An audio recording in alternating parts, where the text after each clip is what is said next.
Essa é uma ação de descumprimento de preceito fundamental que o pessoal ingressou junto ao Supremo. Eu tenho a honra de, inclusive, ser uma das advogadas da ação. Eu, a doutora Gabriela Rondon, a Sinara Gumieri e a Luciana Boatê. Somos duas Lucianas e mais duas advogadas.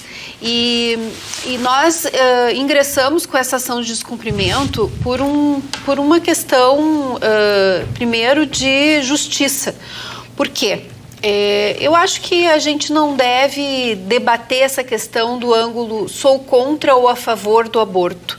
Cada um tem a sua convicção, né? Ser contra ou a favor, se considerar que deve fazer um aborto em determinada circunstância ou não, é uma decisão de foro íntimo de cada um. A questão é se o aborto deve ser considerado crime. E ele já não é considerado crime em 3 ocasiões. Em caso de estupro, né, uma mulher que vai até aqui em Porto Alegre, nós temos o Hospital Presidente Vargas, tem um serviço de aborto legal.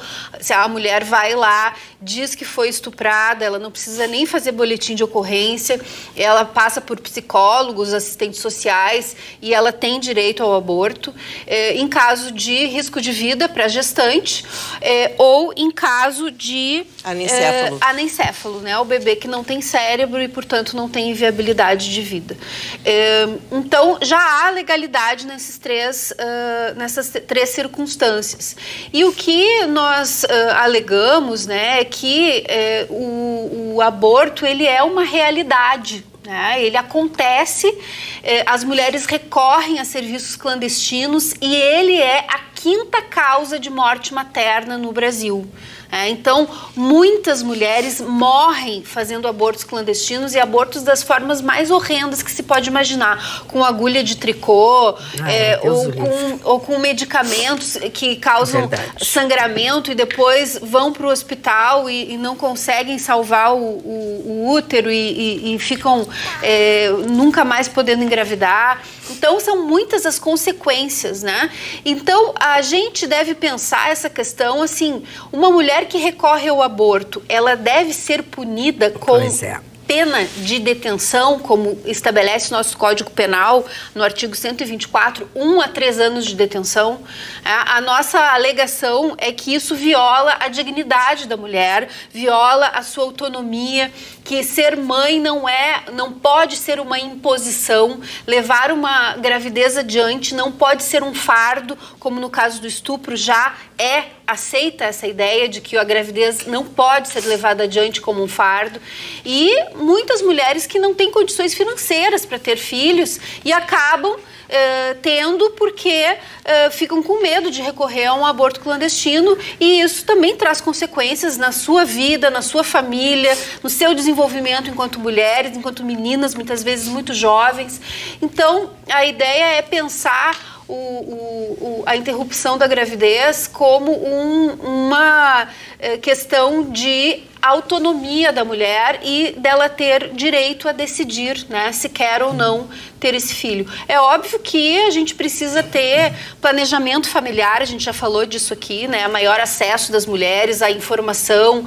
Tem casos que a gente sabe, a minha irmã é obstetra, trabalhou no Sul, trabalhou em posto de saúde, as mulheres chegavam lá dizendo que tomaram a pílula no dia da relação sexual, né, porque não tem educação de planejamento familiar.